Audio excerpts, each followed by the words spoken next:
Assalamualaikum warahmatullahi wabarakatuh. Kali ini saya akan menyampaikan materi mengenai faktor-faktor yang mempengaruhi jumlah uang beredar atau determinant of money supply. Saya ambilkan dari bukunya Frederick Mishkin chapter 16. Untuk mempelajari materi ini, Anda harus ingat mengenai apa itu M1 dan money base.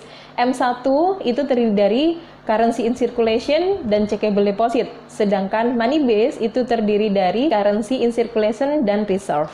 Kemudian untuk kasus Indonesia, M1 itu meliputi uang kartal yang dipegang masyarakat dan uang giral. M2 meliputi M1, uang kuasi, dan surat berharga yang diterbitkan oleh sistem moneter yang dimiliki sektor swasta dan domestik dengan sisa jangka waktu sampai dengan 1 tahun. Uang beredar untuk di The Fed itu disusun dengan mengacu pada Monetary and Financial Statistics Manual F2000 dan Compilation Guide tahun 2008. Seperti kita tahu bahwa The Fed ataupun Bank Sentral secara keseluruhan itu kan tidak semudah itu untuk mengontrol M1. Jadi mereka itu lebih bisa mengontrol MB dibandingkan dengan M1.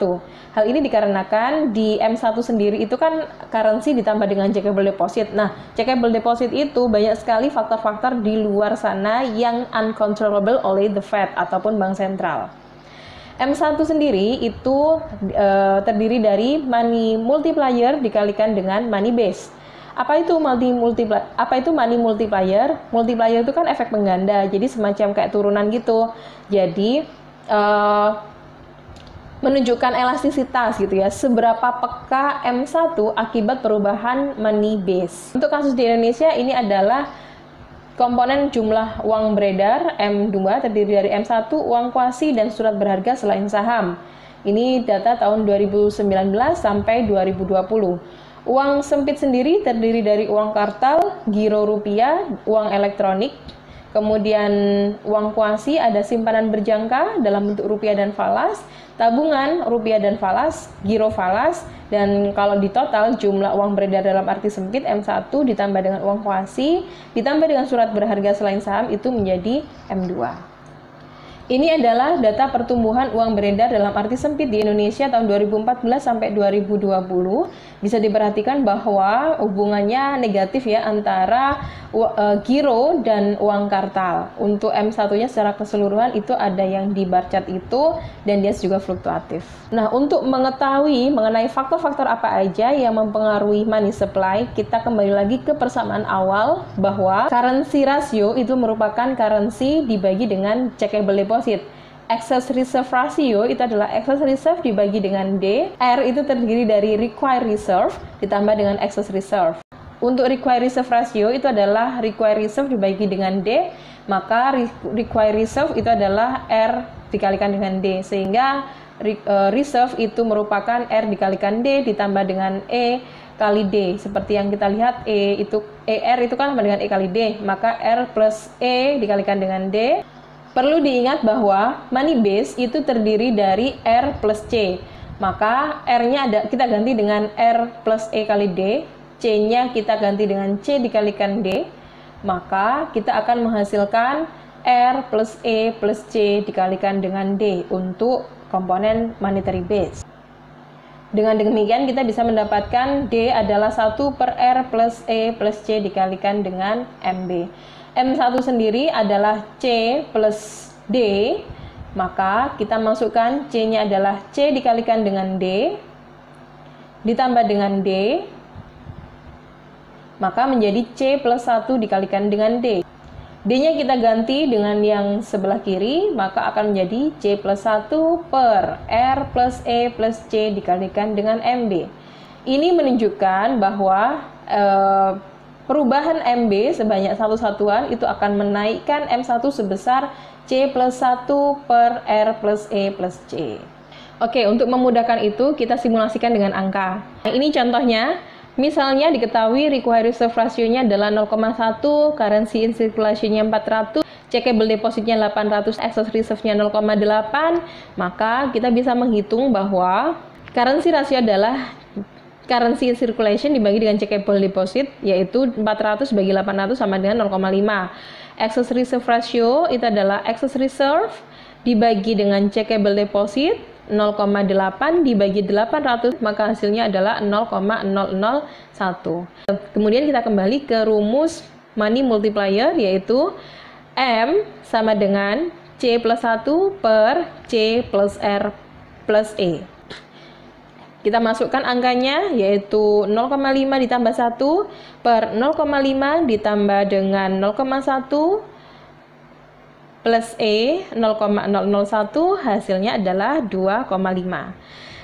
Nah, kita pengen simulasi bagaimana sih kalau required reserve ratio-nya dinaikkan dari awalnya 0,1 atau 10% menjadi 15%. Bagaimana dampaknya terhadap money multiplier? Kita kembalikan lagi ke persamaan awal.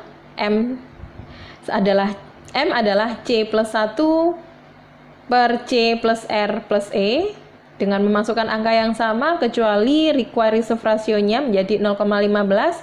Ternyata ketika ditotal itu hasilnya adalah 2,3. Artinya apa? Adanya peningkatan required reserve ratio itu ternyata mampu menurunkan money multiplier.